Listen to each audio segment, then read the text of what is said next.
Ouvrons ce journal par ce moment historique pour la République démocratique du Congo. La RDC entame donc son mandat de membre non permanent au Conseil de sécurité des Nations Unies, fruit d'une intense offensive diplomatique menée par le président de la République, Félix Antoine Tshisekedi Tshilombo.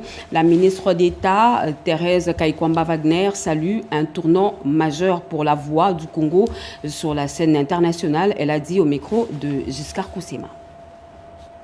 Aujourd'hui est un jour important pour la République démocratique du Congo. En entrant officiellement au Conseil de sécurité des Nations Unies, notre pays assume une responsabilité majeure au service de la paix et de la sécurité internationale. C'est un moment de dignité, mais surtout un moment d'engagement. Cet engagement, la RDC l'assume avec lucidité, car nous savons ce que signifie la guerre. Nous savons ce que signifie l'insécurité et nous savons ce que signifie l'attente des populations civiles partout dans le monde lorsqu'elles se tournent vers les Nations Unies. L'entrée de la RDC au Conseil de sécurité n'est pas une récompense, c'est une mission. Une mission pour défendre le respect du droit international. Une mission pour rappeler que la souveraineté des États n'est pas négociable. Une mission pour porter la voix des peuples affectés par les conflits, en particulier en Afrique. La RDC arrive au Conseil de sécurité avec une parole fondée sur l'expérience, une parole de vérité, une parole de responsabilité et une parole tournée vers les solutions. Nous siégerons avec un esprit de dialogue, avec un sens élevé du multilatéralisme et avec la conviction que la paix durable ne peut être obtenue sans cohérence, sans responsabilité et sans respect des engagements pris. Au nom du gouvernement de la République démocratique du Congo, je tiens à remercier l'ensemble des États membres qui ont accordé leur confiance à la RDC. Cette confiance nous oblige et nous l'honorerons. La République démocratique du Congo est prête à contribuer, prête à écouter et prête à agir avec humilité et détermination au service d'un ordre international plus juste et plus humain. Justement, un moment historique pour la République démocratique du Congo. Ce vendredi à New York, le drapeau national a été hissé au siège des Nations Unies, scellant l'entrée officielle du pays au Conseil de sécurité en tant que membre non permanent. Une présence diplomatique stratégique au cœur des décisions mondiales. Giscard Koussema nous fait revivre cette cérémonie. C'est une cérémonie protocolaire pleine de signification organisée ce vendredi 2 janvier au siège des Nations Unies à New York. Les drapeaux tricolores de la République démocratique du Congo ont été hissés devant la salle du Conseil de sécurité pour marquer son entrée dans l'organe chargé du maintien de la paix et de la sécurité internationale. 35 ans après, la RDC signe ainsi son retour au sein du Conseil depuis 1991. Pour la République démocratique du Congo, ce moment est le symbole de dignité, de responsabilité et d'engagement. Dignité pour un pays qui, malgré son agression par le Rwanda, est resté debout. Moment de responsabilité parce que la RDC va désormais participer aux grandes décisions dans la résolution des crises mondiales. Et enfin, un instant d'engagement pour la paix à travers le monde. Pour le gouvernement de la République, les objectifs sont clairs. La République démocratique du Congo siège aujourd'hui au Conseil de sécurité avec une pleine conscience de la responsabilité que lui confie la communauté internationale. Elle y revient pour sa 3e fois, exactement 35 ans après. Cette présence n'est pas circonstancielle. Forte de son expérience marquée par des conflits prolongés, des processus de stabilisation complexes et des efforts continus de reconstruction, la République démocratique du Congo apportera une contribution utile, lucide et responsable aux travaux du Conseil. Cet engagement s'inscrit dans la continuité de sa participation active au multilatéralisme, notamment à travers ses responsabilités au sein du Conseil des droits de l'homme des Nations Unies, du Conseil de paix et de sécurité de l'Union africaine, ainsi que de la Conférence internationale de la région des Grands Lacs. À ce titre, la République démocratique du Congo entend être une voix constructive et engagée, guidée par la promotion du multilatéralisme et du respect du droit international. Pour ce faire, son mandat s'inscrit essentiellement sur 2 piliers. 1. Paix et sécurité. 2. Prévention et résolution des conflits. S'agissant de la paix et de la sécurité, nous contribuerons activement aux réflexions sur l'avenir des opérations de paix des Nations Unies. En tant que pays hôte, depuis plus de 2 décennies, de l'une des plus importantes missions de la paix, Elle a acquis une expérience concrète des défis comme des limites de ces instruments. L'expérience démontre également que la paix durable ne peut être dissociée de la justice. La justice transitionnelle, lorsqu'elle est inclusive, crédible et adaptée aux contextes nationaux, constitue un levier essentiel de réconciliation, de cohésion sociale et de stabilité. Pour réussir son mandat au Conseil de sécurité, la République démocratique du Congo entend s'appuyer sur l'expérience acquise lors de ses précédentes mandatures au Conseil de sécurité de 1982 à 1983 et puis de 1990 à 1991. Pour le président de la République, Félix-Antoine Tshisekedi Tshilombo, l'artisan de ses succès diplomatiques, la RDC exercera son mandat dans un esprit de dialogue, avec un attachement constant au multilatéralisme et la conviction que la paix durable repose sur la cohérence des actions, la responsabilité collective et le respect des engagements internationaux. Tout à fait autre chose à présent. 12 ans après, la mémoire de Mamadou Ndala reste vivante dans les cœurs congolais. Officier emblématique, tombé pour la patrie, il continue d'incarner le courage face aux rébellions. À Kinshasa, un hommage solennel lui a été rendu ce 2 janvier 2026 en présence de proches et d'autorités. C'est un récit de Eric Kabamba. Ce fut un 2 janvier sombre pour les forces armées de la RDC qui ont perdu en 2014 Mamadou Ndala, un des officiers, dans une embuscade à la sortie nord de la ville de Beni. Le choc de la disparition de cet ancien commandant du 48e bataillon des commandos des unités de réaction rapide de FARDC est loin de finir. 12 ans après son assassinat par les rebelles ougandais des ADF Nalu, l'émotion est encore plus grande. Assassiné pendant son règne à la tête de la province du Nord Kivu, Julien Paluku Kahunga, seul pendant plusieurs minutes devant la tombe de ces vaillants militaires, n'a pas oublié les prouesses de Mamadou Ndala, considéré comme l'un des héros de la victoire militaire sur le rebelle du M23 en 2013. Le ministre du Commerce extérieur et quelques membres de la famille du défunt se sont inclinés devant la mémoire avant de déposer la gerbille de fleurs. Tous ont reconnu la force de Mamadou Ndala pour récupérer tous les territoires congolais des mains de rebelles. C'est un compagnon de lutte, comme vous le savez. Chaque mois de janvier, je dois m'incliner devant sa mémoire parce que lui, il traduit à la fois la fidélité, les sacrifices et l'immortalité. Ce sont les 3 caractères que je retiens de lui. Fidélité parce qu'il a été fidèle à la nation, sacrifice parce qu'il sacrifie à la nation, et puis immortalité parce qu'il est devenu immortel. Donc je crois que c'est un exemple à suivre pour tous les Congolais. Mamadou Ndala est mort calciné dans sa jeep avec 2 de ses gardes du corps. Son sacrifice continue d'inspirer les générations présentes et futures. Son combat pour la paix et la sécurité dans l'est de la RDC continue d'être un exemple du patriotisme en République démocratique du Congo. Ituri sous le choc après l'assassinat du caméraman Thierry Bangalolé à Bunia. 2 suspects ont été arrêtés tandis que 2 autres courent toujours. En signe de protestation, les journalistes de la province ont entamé une grève médiatique pour dénoncer les menaces croissantes contre leur noble métier. Junior Selemani. Le commandement de la police nationale congolaise PNC de la ville de Bunia a annoncé l'arrestation des 2 présumés auteurs de l'assassinat du caméraman Thierry Bangalolé survenu le 29 décembre dernier. Dans une communication rendue publique ce jeudi à Bunia, le commissaire supérieur Abeli Mwangou a précisé que des autres suspects, dont le chef présumé du groupe, sont toujours en fuite.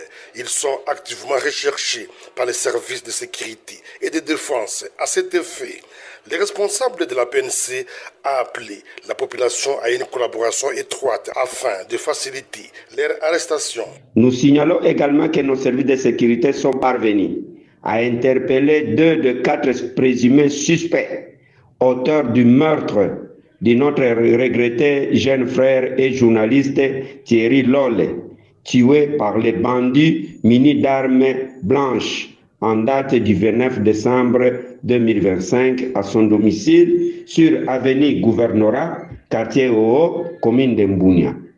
Les autres malfrats en cavale sont activement recherchés par les services spécialisés. Voilà pourquoi nous demandons encore une étroite collaboration entre la population et les services de sécurité. En réaction à cet acte ignoble contre un professionnel de médias, les journalistes de Bunia ont décrété 3 journées sans information. Ce jeudi, toutes les radios de la province de l'Ituri sont restées silencieuses en signe de protestation, une manière pour les professionnels de médias d'exprimer leur indignation et de réclamer de garanties de sécurité pour les journalistes exerçant dans cette province marquée par des violences armées. Revenons à Kinshasa. Dans une démarche de professionnalisation accrue, l'Académie de police renforce les capacités de sa 3e promotion grâce à l'appui technique de l'État d'Israël. Encadré par le général Awa Shango, les futurs officiers de la police nationale congolaise se forment avec rigueur, discipline et engagement au service de la République. Mamita Bangoulou. À la Capole, l'air est au renforcement de la professionnalisation de la police nationale congolaise. Une équipe technique du gouvernement israélien vient d'apporter son expertise aux élèves officiers de la 3e promotion dans un exercice de marche d'endurance à Kimpoko. Objectif, évaluer leur capacité et affirmer la présence ainsi que la sécurisation de la PNC auprès de la population. Dans la même logique, le commissaire supérieur Alain Kabengele a dispensé des leçons axées sur la révision du droit pénal spécial lors d'une session de formation, consolidant les connaissances théoriques indispensables à leur future profession. Une formation complète mêlant disciples, savoir et engagés pour bâtir une police moderne, crédible et proche du citoyen. En appui à ces efforts de professionnalisation, le directeur général de la DGET, le général Awa Shango, a reçu sur le site une équipe du gouvernement israélien. Cette visite marque un tournant dans la coopération technique visant à élever les standards de formation au sein de la police nationale congolaise. À Rabat, au Maroc, loin du pays, mais le cœur battant au rythme de léopard, la diaspora congolaise s'est rassemblée autour du ministre des Sports Didier Boudimbou pour une soirée Fimbu haute en symbole, un moment d'unité, de mémoire et de mobilisation patriotique à l'heure des grands rendez-vous sportifs de la RDC. Jacques Ababa.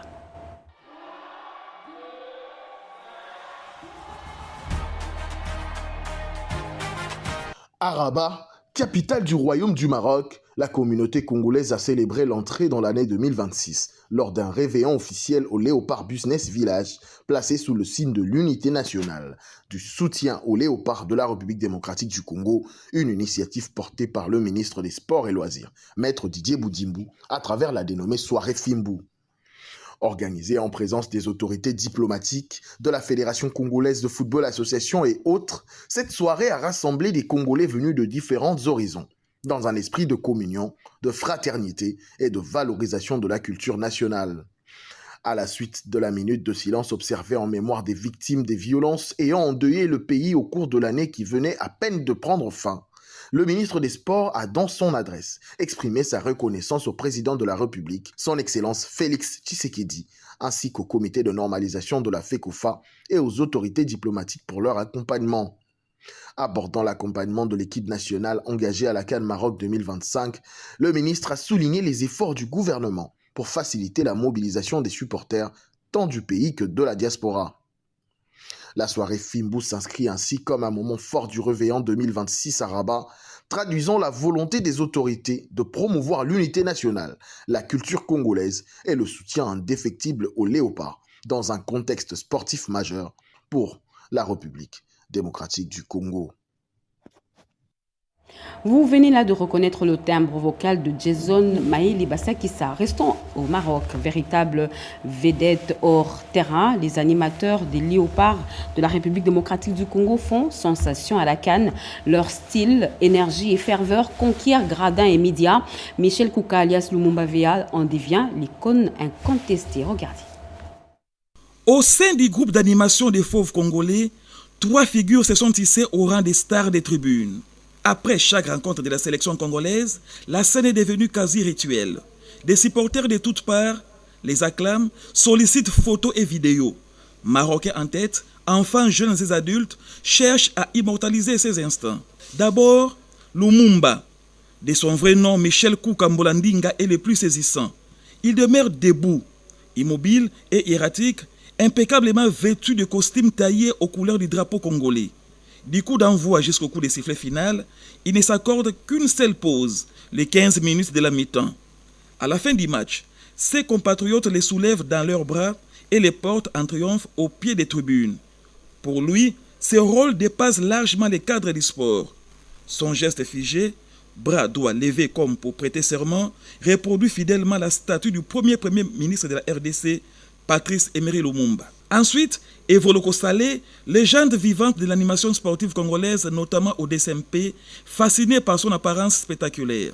Son déguisement, inspiré d'un oiseau, évoque très probablement l'aigle, symbole de force, de vigilance et d'autorité spirituelle. Et enfin, Joli Matumona Di Mundelendundo qui complète ce trio emblématique issu de l'Asv Club de Kinshasa. Il se distingue par sa danse effrénée et communicative, insufflant une énergie aux supporters des Léopards et contribuant ainsi à transformer chaque match en véritable fête populaire. À la CAN 2025 au Maroc, les Léopards ne brillent pas seulement par leur performance sportive. Dans les gradins, leurs animateurs écrivent est aussi une page mémorable de la plus grande fête du football africain. Quittons le royaume chérifien, clap de fin pour une campagne de terrain engagée à Lubumbashi. La Fondation Calixte Munana a bouclé 30 jours d'intense sensibilisation contre le VIH-Sida. Après Kipushi, cette initiative a touché vers divers milieux avec un accent particulier sur les jeunes pour éveiller les consciences et renforcer la prévention. Edith Chala. Pour présider la clôture de la campagne Stop Sida lancée depuis le 1er décembre 2025 dernier, la présidente de la Fondation Calixte Munana, ministère des Veuves, Orphelins et Personnes en situation de handicap, Nathalie Aziza Munana, a elle-même fait le déplacement de la capitale cuprifère. Au cœur de la ville de Lubumbashi, plusieurs centaines de milliers de veuves de la ville de Lubumbashi ont pris part à cette manifestation, la dernière pour l'année 2025. La Fondation Calixte Munana poursuit un triple objectif. D'abord, rappeler que le VIH-Sida existe toujours et continue de faire de ravages, qu'il faut poursuivre. La prévention par la sensibilisation ensuite. En cette période cruciale de l'histoire de notre pays marquée par la guerre d'agression rwandaise, l'ambassadrice universelle de la paix, Nathalie Aziza Munana, a demandé une prière en faveur du chef de l'État Félix-Antoine Tshisekedi pour le retour définitif de la paix. Enfin, implorer la grâce sur les forces armées de la République démocratique du Congo, les Wazalendo, les déplacés de guerre et victimes de ces atrocités de plus de 3 décennies en RDC. Les médecins de la Fondation Calixte Munana ont expliqué à l'assistance le mode de contamination du VIH-Sida ainsi que les moyens de prévention. Un moment fort pour ces mamans veuves qui ont exprimé leur joie en faveur de la Fondation Calixte Munana pour cette initiative. De l'utile à l'agréable, l'honorable député national Guy Geoffrey Munana Ramazani a présenté ses vœux aux veuves par un geste de générosité à la veille du Nouvel An, comme toutes les années depuis 37 ans. Des sacs de riz, des farines de maïs et des cartons d'huile végétale pour la traversée 2025-2026. Revenons à Kinshasa pour vous parler de ce geste de cœur en cette période festive. Le couple Louis Watum s'est rendu dans la commune de Selembao pour une visite de courtoisie auprès des orphelins du quartier. Au-delà de la présence, les vivres et non-vivres ont été remis à ces enfants. Question de leur faire vivre la chaleur des fêtes de fin d'année. Images et commentaires. C'est un geste de joie, d'amour et de partage en ces temps de festivités de fin d'année que le couple Louis Watum Kabamba, représenté par son conseiller Musunga Ikabongo, suivi du coordonnateur de cette structure, Trésor Kombo, est allé rendre visite aux enfants orphelins de l'orphelinat Semapar de Selembao. Pour eux, un signe de l'amour franc entre parents envers leurs enfants. Nous sommes venus représenter le ministre de Mines, Louis Watum Kabamba, et sa femme, son épouse, Madame Fanny. Pendant cette période de festivité, il n'a pas pu se retenir, mais il a dit le peu qu'il gagne, il peut partager avec les enfants qui sont orphelins. C'est ainsi qu'il nous a envoyé, puissions partager le peu qu'il a avec les enfants qui sont internés dans cet orphelinat. Pour les enfants qui sont dans les territoires occupés, la mission s'étend dans toutes les provinces de la République. Et nous encourageons que ces enfants, que le gouvernement national n'a pas oublié ces enfants. Et par le biais de notre ministre, il va tendre aussi dans ces provinces afin qu'ils puissent aussi partager. L'occasion pour le couple Watoum de rappeler à ses enfants qu'ils ne sont pas oubliés. Une façon de transmettre de l'amour et de la considération dans l'objectif d'apporter un soutien moral et affectif aux enfants en situation de vulnérabilité. Satisfait de cet acte de partage et de générosité, les responsables de cet orphelinat remercient le couple Watoum pour son geste d'affection. Un message fort a été lancé aux enfants orphelins vivant dans l'Est de tenir fort et de rester unis.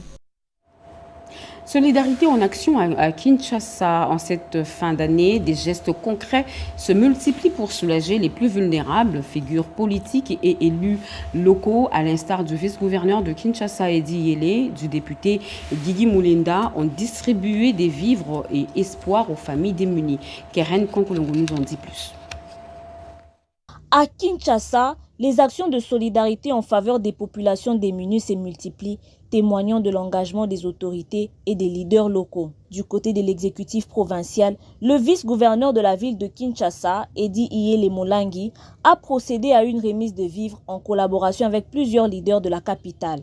Cette action humanitaire vise à soutenir les ménages vulnérables et témoigne de la volonté des autorités urbaines d'apporter un appui concret aux citoyens en cette période sensible. Par ailleurs, sur le plan de l'engagement politique et social, le député provincial Guigui Mulenda, président de la structure Assainir pour le développement durable, place la solidarité au cœur de son action, résumée par sa devise « Se soucier des autres, oser pour les autres et partager avec les autres ». Dans le même élan, fidèle à cette vision, Wivin Shimouzi a organisé une vaste distribution des vivres au profit des membres de sa structure et des mamans veuves de sa circonscription à l'occasion des festivités de fin d'année. Ces différentes actions illustrent une dynamique de solidarité active visant à renforcer la cohésion sociale au sein de la capitale congolaise.